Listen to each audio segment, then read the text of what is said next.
جی بسم اللہ الرحمن الرحیم۔ آج ہم اصول تفسیر میں دوسری فصل کا انشاءاللہ آغاز کریں گے، جس میں سب سے پہلا موضوع ہمارا یہ ہے کہ تفسیر سلف میں اختلاف کی کمیت و کیفیت، یعنی سلف کی جو تفسیر ہے اس کا جو اختلاف ہوا، اس کی کمیت کیا تھی، اس کی کوانٹٹی، تعداد کتنی تھی، زیادہ تعداد میں ان کا اختلاف تھا یا کم تعداد میں تھا، اور کیفیت سے مراد اس کی حالت ہے کہ وہ اختلاف کس طرح کا تھا۔ کیا ان کا اختلاف جو ہے وہ آپس میں ایک دوسرے کے مخالف یا تضاد کا تھا، یا پھر تنوع کا تھا کہ ہر ایک نے ایک چیز کے مختلف الگ الگ پہلو جو ہیں وہ بیان فرمائے۔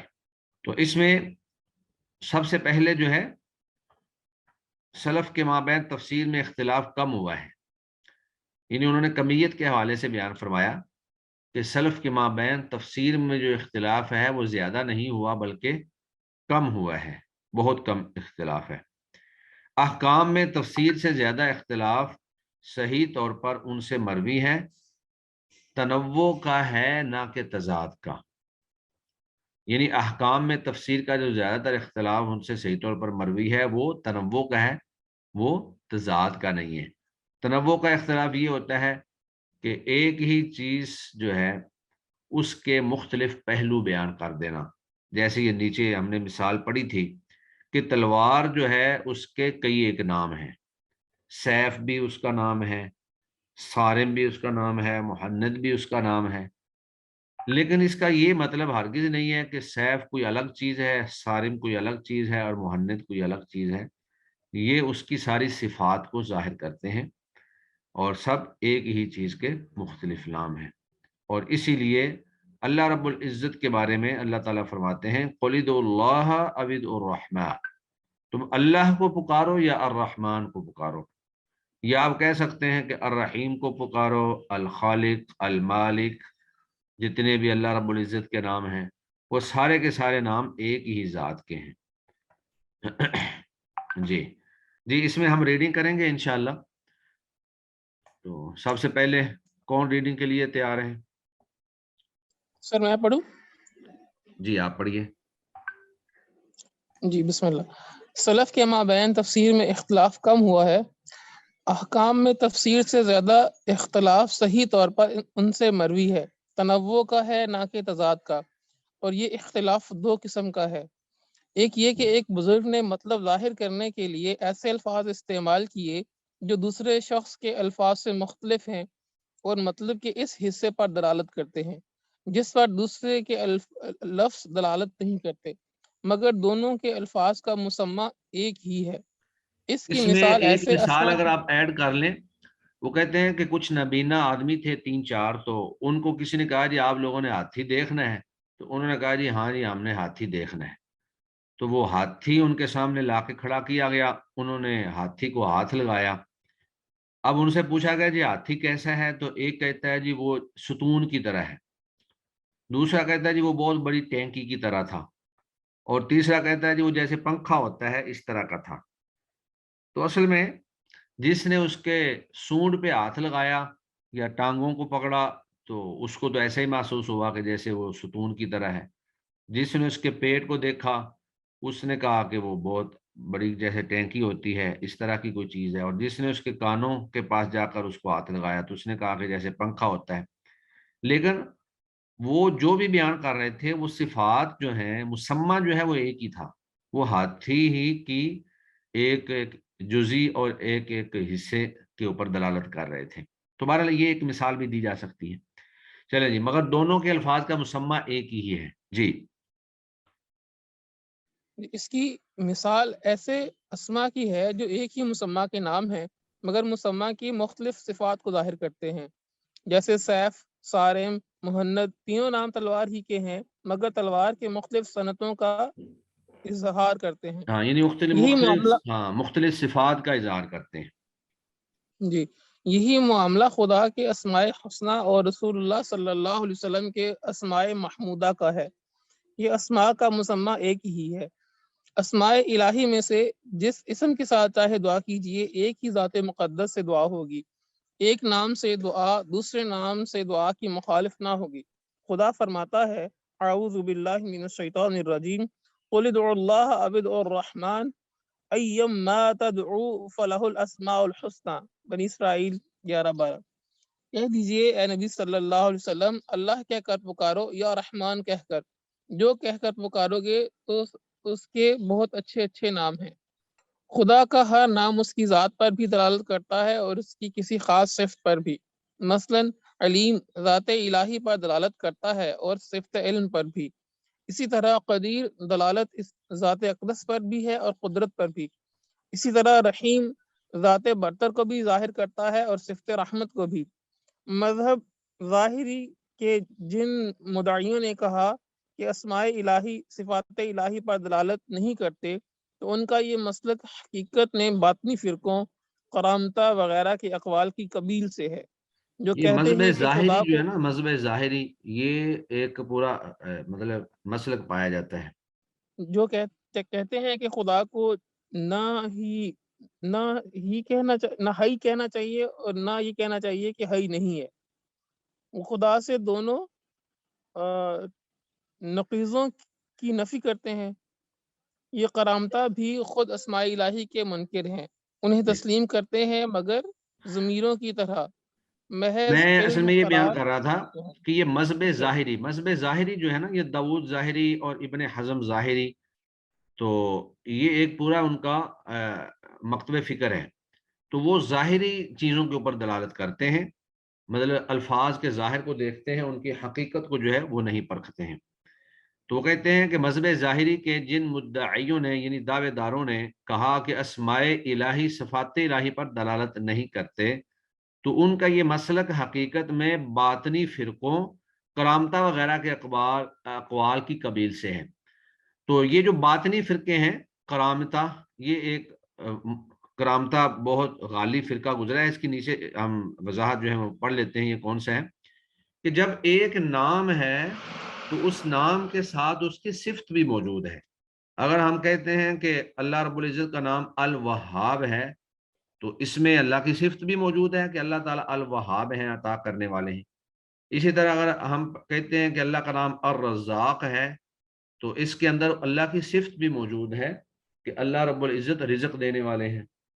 اسی طرح اللہ رب العزت کا نام التواب ہے، تو اس میں اللہ کی صفت بھی موجود ہے کہ اللہ تعالیٰ توبہ کو قبول کرنے والے ہیں۔ تو اللہ کے جتنے اسماء ہیں وہ سارے کے سارے صفات کے ساتھ مشتمل ہیں۔ یہ عقیدے کا مسئلہ ہے۔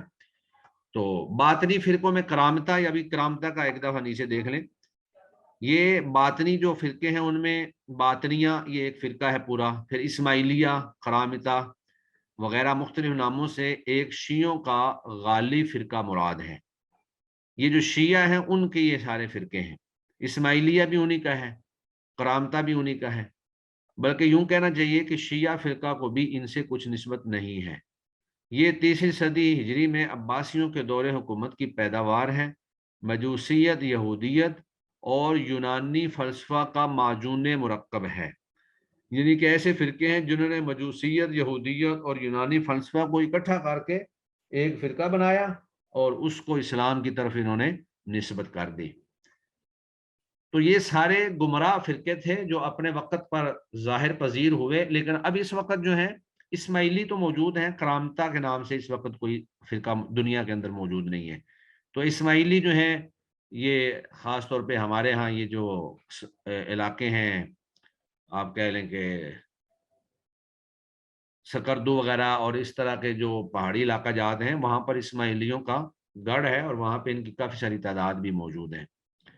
جی، کرامتہ وغیرہ کے اقوال کی قبیل سے، یعنی یہ قول جس طرح کے کرامتہ کے اقوال ہیں اسی طرح ان کا یہ قول بھی ہے، جو کہتے ہیں کہ خدا کو نہ حیٌ کہنا چاہیے اور نہ یہ کہنا چاہیے کہ حیٌ نہیں ہے۔ یعنی وہ کہتے ہیں کہ اللہ رب العزت کی جو صفات ہیں، یہ اسماء صرف اسماء تو ہیں، لیکن اس کے اندر جو صفات ہیں وہ نہیں ہیں۔ لہذا ان کے نزدیک اللہ کو نہ حیٌ کہا جا سکتا ہے اور نہ ہی یہ کہا جا سکتا ہے کہ وہ حیٌ نہیں ہے۔ وہ خدا سے دونوں نقیزوں کی نفی کرتے ہیں. نقیز اصل میں ہوتے ہیں ایک دوسرے کے متضاد چیز ہونا، یعنی حیٌ کہنا یا پھر لا حیٌ کہنا، تو وہ دونوں کی نفی کرتے ہیں. نقیز آپس میں ایک دوسرے کی ضد جو چیزیں ہوتی ہیں. یہ کرامتہ بھی خود اسماء الہی کے منکر نہیں ہیں، انہیں تسلیم کرتے ہیں، مگر ضمیروں کی طرح محض علم قرار دیتے ہیں. جیسے ضمیریں ہوتی ہیں، ضمیر کا مطلب ہوتا ہے کہ جیسے ہم، وہ، ہوا، وہ ایک، ہم، ہما، ہم، یہ آپ گرامر کے اندر ضمیریں پڑھیں گے. جیسے ہم اردو زبان میں کہتے ہیں وہ، ہم، یہ، اس، یہ ساری ضمیریں. تو وہ اسماء کے تو منکر نہیں ہیں، اسماء کو تو مانتے ہیں. محض علم، علم کا مطلب ہوتا ہے نام. جیسے کسی بندے کا طلحہ، طلحہ اس بندے کا نام ہے، تو وہ کہتے ہیں کہ یہ نام تو ہے لیکن اس نام کا جو معنی ہے وہ اس بندے کے اندر موجود نہیں ہے، اور وہ بندہ اس میں. اب ضروری نہیں ہے کہ مثلا ایک بندے کا نام جو ہے وہ عابد ہو تو ویسے وہ کافر آدمی ہو. تو ان کا کہنا یہ ہے کہ اسماء اللہ کے نام صرف علم ہیں، ان کے اندر صفات موجود نہیں ہیں. حالانکہ یہ بات جو ہے ہمارے ہاں جو اہل سنت والجماعت کا جو عقیدہ ہے اس کے خلاف ہے. یہ گمراہ جو فرقے ہیں ان کا عقیدہ ہے کہ اللہ کے اسماء کو تسلیم کرتے ہیں لیکن وہ اس کی صفات کا انکار کرتے ہیں. حالانکہ اللہ رب العزت کے جتنے اسماء ہیں وہ سارے کے سارے صفات کے ساتھ موجود ہیں. جی بنا بری مذہب ظاہری میں اپنے دعوائے غلوف کے باوجود جو لوگ یہاں وہی بات کہتے وہ اور مانتے ہیں جس کے قائل یہ کرامتیہ باطنیہ ہیں، تو اس بارے میں وہ بھی کرامتیہ باطنیہ کہ ہم نواؤ ہم مسلک بن جاتے ہیں. مگر یہ موقع اس بحث کا نہیں. جی مقصود یہ کہنا ہے کہ اسماء الہی میں سے ہر اسم ذات الہی پر بھی دلالت کرتا ہے اور اس صفت پر بھی جو اس جی سے سمجھی جاتی ہے، نیز جی بطریق لزوم دوسرے اس اسم کی صفت پر بھی دلالت کرتا ہے. جی یہی حال نبی صلی اللہ علیہ وسلم کے اسماء شریفہ کا ہے. مثلا محمد صلی اللہ علیہ وسلم، احمد، ماہی، حاشر، عاقب. اور یہی حال اسماء قرآن کا ہے. مثلا قرآن، فرقان، خدا، شفا، بیان، کتاب وغیرہ. اب اگر کہا جائے کہ مسمى متعین ہونا چاہیے تو جواب میں ہم ہر اسم کو استعمال کر سکتے ہیں اگر سائل اس اسم کے مسمى سے واقف ہے. جی تو اسم یہاں پہ گویا کہ یہ بات ہمیں سمجھ آئی کہ جس طرح اللہ کے نام جو ہیں وہ علم بھی ہیں اور اس کے ساتھ ساتھ ان کے اندر صفت بھی پائی جاتی ہے، اسی طرح نبی مکرم صلی اللہ علیہ وسلم کے جو نام ہیں وہ علم بھی ہیں، نام بھی ہیں، اور اس کے ساتھ صفت بھی پائی جاتی ہے. اب محمد اس کا نام تعریف کیا گیا، احمد سب سے زیادہ تعریف کرنے والا، ماہی، ہاں ماہی کا معنی اس وقت میرے ذہن میں نہیں ہے، حاشر، حاشر جو ہے اکٹھا کرنے والا، عاقب جو ہے پیچھا کرنے والا. تو اللہ کا نبی نے مختلف روایات کے اندر ان چیزوں کے بارے میں اس کی وضاحت بھی فرمائی ہے کہ مثلا ایک روایت میں ہے کہ انا الحاشر، میں حاشر ہوں، میں قیامت کے دن سب لوگوں کو اکٹھا کروں گا. انا العاقب، میں پیچھا کرنے والا ہوں، قیامت کے دن سب لوگوں کا پیچھا کروں گا. تو اسی طرح قرآن مجید کے جو اسماء ہیں جیسے قرآن، بار بار پڑھی جانے والی کتاب، تو یہ قرآن کا نام بھی ہے اور یہ اس کی صفت بھی ہے. اسی طرح فرقان، تبارک الذی نزل الفرقان، حق و باطل میں فرق کر دینے والی کتاب، تو یہ قرآن مجید کا نام بھی ہے اور یہ قرآن کی صفت بھی ہے. اسی طرح شفا، شفا قرآن کا نام بھی ہے اور یہ اس کی صفت بھی ہے. وَنُنَزِّلُ مِنَ الْقُرْآنِ مَا هُوَ شِفَاءٌ وَرَحْمَةٌ لِّلْمُؤْمِنِينَ. اسی طرح بیان، وضاحت، تو جو بھی نام ہوں نام کے ساتھ صفت بھی موجود ہوتی ہے. جی جی اسم کبھی علم بھی ہوتا ہے اور کبھی صفت. مثلا سائل سوال کرتا ہے کہ ارشاد خداوندی ومن اعرض عن ذکری میں ذکر سے کیا مراد ہے، تو ہم جواب دیں گے ذکر قرآن ہے یا خدا کی اتاری ہوئی کتابیں ہیں، یا اس لیے کہ ذکر مصدر ہے اور اضافت کبھی فاعل کی طرف ہوتی ہے جی اور کبھی مفعول کی طرف. مفعول کی طرف اضافت مراد لی جائے تو ذکر سے مراد وہ لفظ ہوں گے جن کے ذریعے آدمی خدا کو یاد کرتا ہے، جیسے یہ لفظ سبحان اللہ والحمد للہ ولا الہ الا اللہ واللہ اکبر۔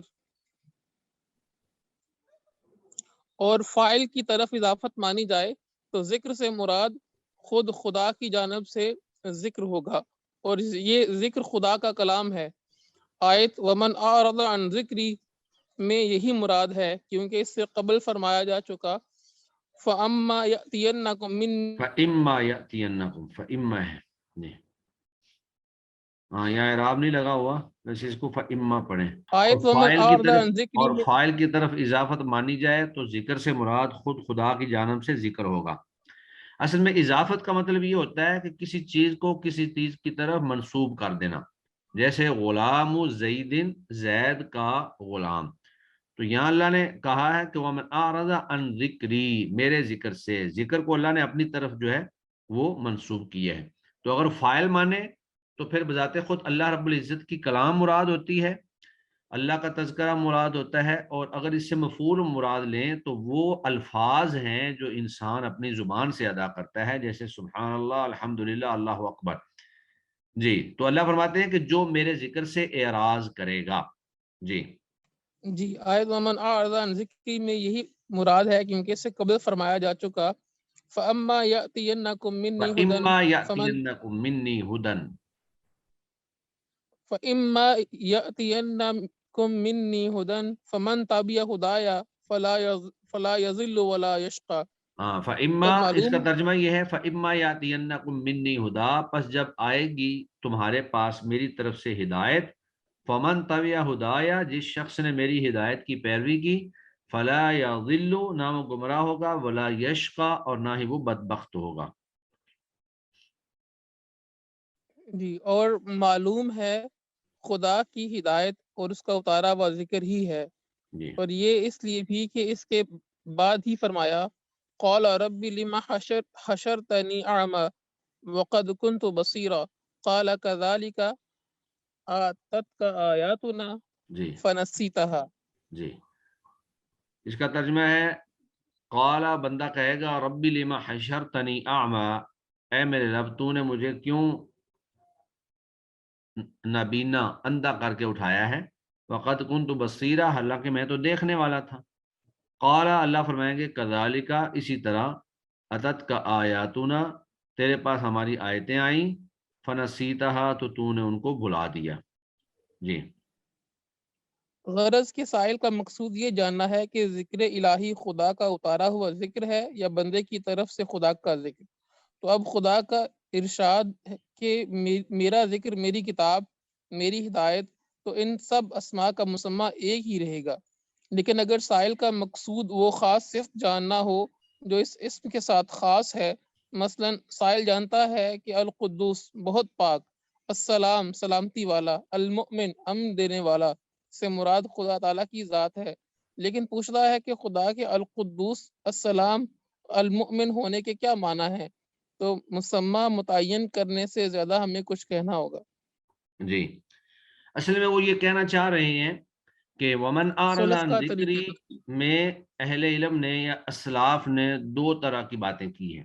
بعض کہتے ہیں کہ ومن اعرض عن ذکری سے مراد براہ راست اللہ کا کلام ہے جو قرآن مجید ہے، یا بعض کہتے ہیں کہ اس سے براہ راست وہ الفاظ ہیں جو ہم بطور ذکر کے ادا کرتے ہیں، جیسے سبحان اللہ، الحمدللہ، اللہ اکبر۔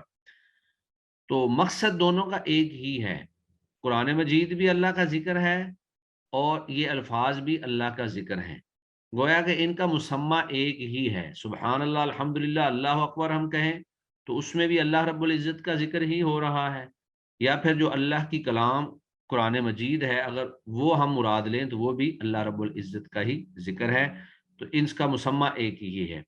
اسی طرح اللہ کے ناموں میں سے القدوس ہے، السلام ہے، المؤمن ہے، یہ اللہ کے نام تو ہیں، لیکن اگر کوئی یہ پوچھتا ہے کہ اللہ کے ان ناموں کا معنی کیا ہے، تو ہم یہ نہیں کہیں گے کہ یہ صرف نام ہے بغیر معنی کے، بلکہ ہمیں اس نام کے ساتھ کچھ اور بھی بتانا ہوگا، مطلب وہ الفاظ یا وہ صفات، وہ معنی ادا کرنے ہوں گے جو ان کے اندر پائے جاتے ہیں۔ السلام کا معنی بتانا ہوگا سلامتی والا، القدوس کا معنی بتانا ہوگا بہت پاک، المؤمن کا معنی بتانا ہوگا امن دینے والا۔ تو یہ وہی جو بات پیچھے گزر چکی ہے کہ اللہ کے جتنے اسماء ہیں یا رسول اللہ کے جتنے اسماء ہیں یا قرآن مجید کے جتنے اسماء ہیں، وہ صرف علم نہیں ہیں بلکہ وہ علم کے ساتھ ساتھ وہ صفات بھی ہیں۔ اللہ کے ناموں کے اندر وہ ساری صفات پائی جاتی ہیں جو ان کے معانی ہیں، اسی طرح رسول اللہ کے ناموں کے اندر وہ ساری صفات پائی جاتی ہیں، اور اسی طرح قرآن مجید کے ناموں کے اندر بھی وہ ساری صفات پائی جاتی ہیں۔ جی سلف کا طریقہ تفسیر، جی یہ اصل واضح ہو جانے کے بعد سمجھ لینا چاہیے کہ سلف بارہا یہ کرتے ہیں کہ مسمى کا بیان ایسی عبارت سے کرتے ہیں جو بعین ہی ذات مسمى پر دلالت کرتی ہے، اگرچہ اس سے ایسی صفت کا اظہار بھی ہوتا ہے جو دوسرے اس میں نہیں ہوتی۔ جیسے وہ کہیں کہ احمد حاشر ہیں، ماہی ہیں، عاقب ہیں، اور قدوس وہ ہے جو غفور الرحیم ہے۔ ایسے موقع پر سلف کا مقصد یہ دکھانا ہوتا ہے کہ مسمى تو ایک ہی ہے مگر دونوں صفتیں ایک نہیں ہیں، اور معلوم ہے کہ یہ اختلاف تضاد کا اختلاف نہیں ہے جیسا کہ بعض لوگ غلطی سے خیال کرتے ہیں۔ جی تو اس طرح کے جتنے بھی اسماء ہوں قرآن مجید کے اندر جب ان کی تفسیر کی جائے گی تو وہ علم کے ساتھ ساتھ ان کی صفات بھی بیان کی جائیں گی۔ تو اگرچہ ایک ہی مسمى کی مختلف صفات جب بیان کر دی جائیں تو صفتیں تو الگ الگ ہو سکتی ہیں۔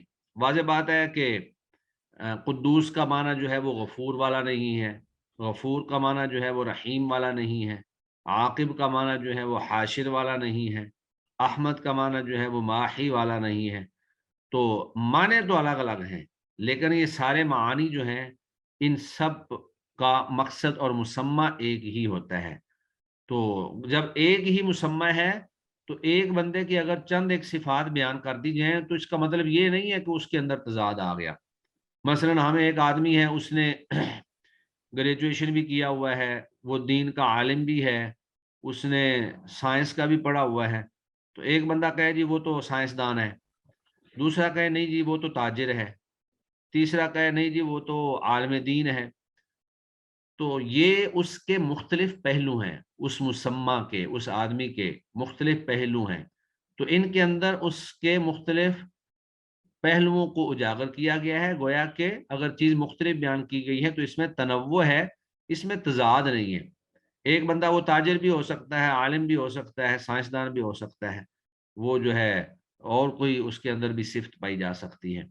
تو سلف کا جو طریقہ کار تھا، اگرچہ مختلف صفات انہوں نے بیان کی لیکن ان کا مقصد صرف یہی ہوتا تھا کہ مسمى ایک ہے، اور ان کی اس تفسیروں کے اندر تنوع تو پایا جاتا تھا لیکن تضاد نہیں پایا جاتا تھا۔ جی صراط مستقیم کی تفسیر، جی اس کی ایک اور مثال سنو۔ صراط مستقیم کی تفسیر میں بعض سلف نے فرمایا کہ وہ قرآن ہے۔ یہ قول نبی صلی اللہ علیہ وسلم کے اس ارشاد کی پیروی میں ہے جو ترمذی اور ابو نعیم میں متعدد طرق سے مروی حدیث علی رضی اللہ تعالی عنہ سے موجود ہے کہ فرمایا قرآن حبل اللہ المتین ہے، ذکر حکیم ہے، اور وہی صراط مستقیم ہے۔ یہ جی تفسیر بعض سلف کی ہے، لیکن بعض دوسرے بزرگان سلف کا قول ہے کہ صراط مستقیم اسلام ہے، اور یہ قول نواس بن سمعان رضی اللہ تعالیٰ عنہ کی اس حدیث کے تتبع میں ہے تتبع میں جو یعنی اس کی پیروی میں ہے، اس کی اتباع کرتے ہوئے یہ قول پیروی میں ہے اختیار کیا گیا ہے۔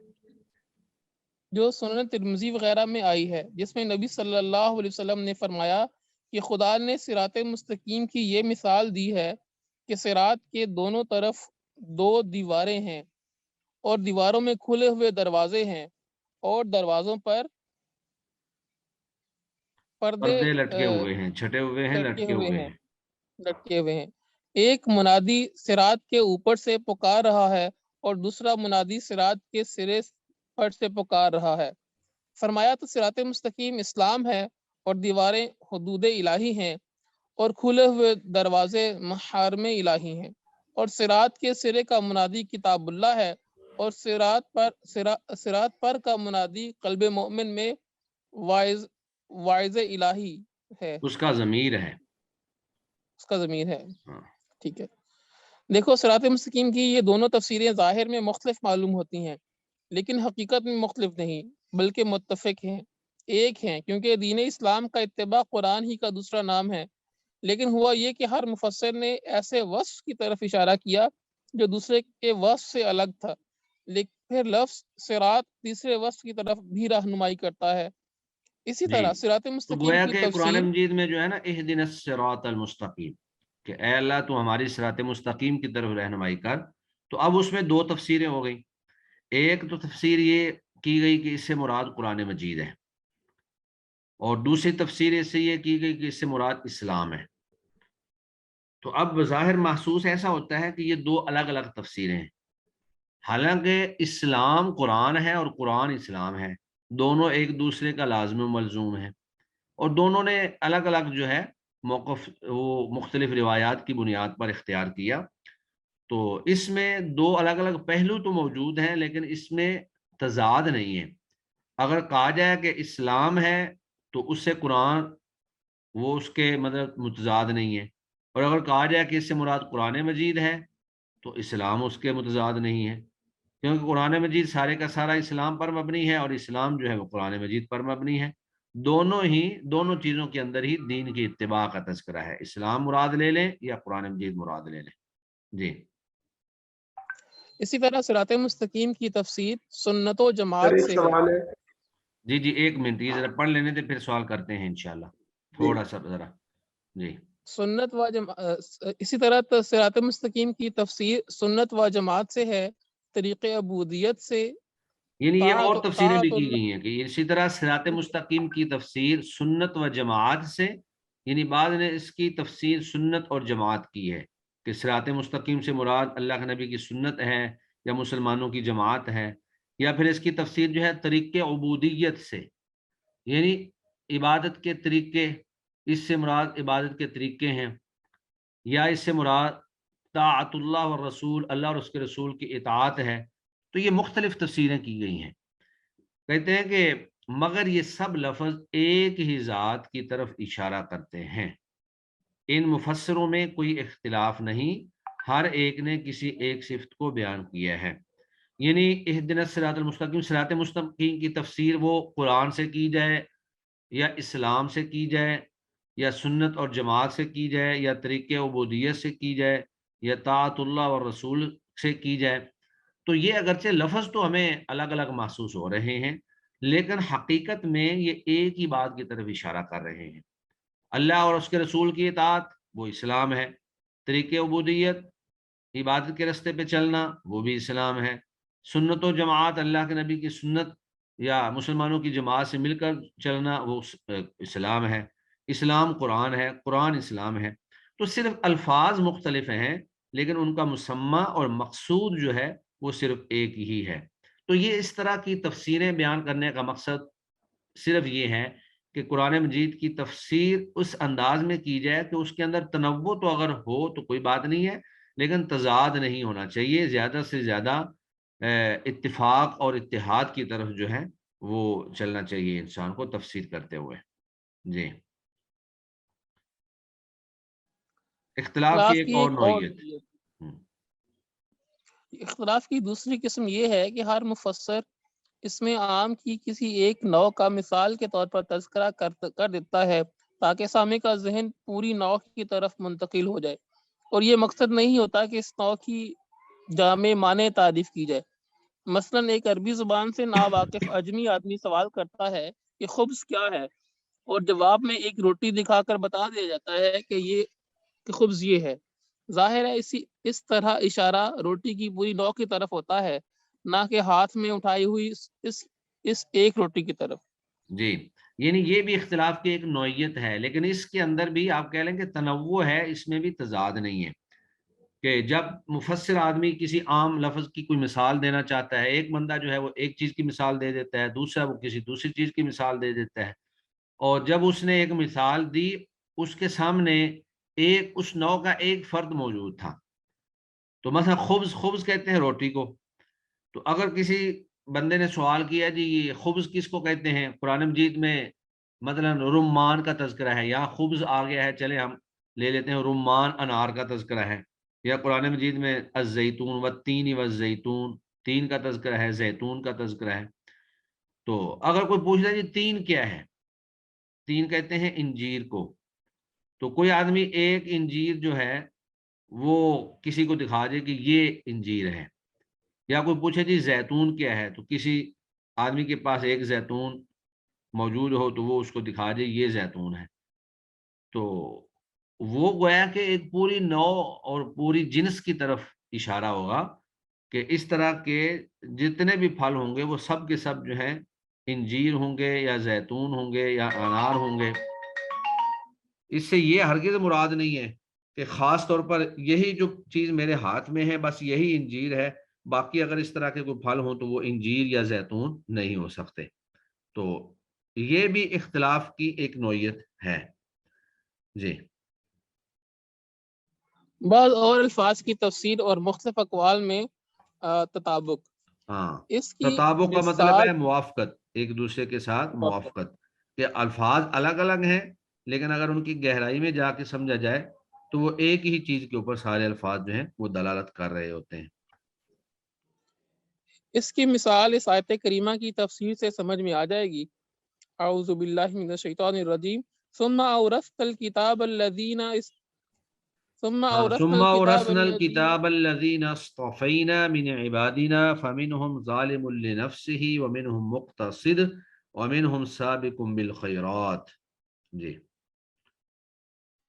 پھر ہم نے وارث کیے کتاب کے وہ لوگ جن کو چن لیا ہم نے اپنے بندوں سے، پھر کوئی ان سے برا کرتا ہے اپنی جان کا، اور کوئی ان سے ہے بیچ کی بیچ راہ کی پر، راہ پر، اور کوئی جی ہاں یہ ثم اور اورثنا کوئی ان میں الکتاب، پھر ہم نے وارث بنایا اپنی کتاب کو جن کو ہم نے اپنے بندوں میں سے منتخب کر لیا، فمنہم ظالم لنفسہ، ان میں سے کچھ اپنی جانوں پر ظلم کرنے والے ہیں، کیونکہ ترجمہ پرانا ہے یہاں پر وہ زیادہ واضح نہیں ہے، ومنہم مقتصد، اور کچھ میانہ روی کرنے والے ہیں، ومنہم سابق بالخیرات، اور کچھ نیکیوں میں آگے بڑھ جانے والے ہیں۔ تو اس میں گویا کہ جو اللہ کے منتخب بندے ہیں ان کی تین صفات ہیں، کچھ ظلم کرنے والے ہیں مطلب گناہوں کا ارتکاب بھی کرنے والے ہیں، کچھ جو ہے وہ میانہ روی اختیار کرنے والے ہیں، اور کچھ جو ہے وہ نیکیوں میں آگے بڑھ جانے والے ہیں۔ اب یہ تین لفظ ہیں تو ان تینوں کی جو تفاسیر ہیں وہ مختلف بیان کی گئی ہیں، لیکن جب ان کو گہرائی سے دیکھا جاتا ہے تو وہ تقریباً مفہوم جو ہے اس کا ایک ہی بن جاتا ہے، اور وہ ایک ہی مسمہ پر ساری تفاسیر جو ہیں وہ دلالت کر رہی ہوتی ہیں۔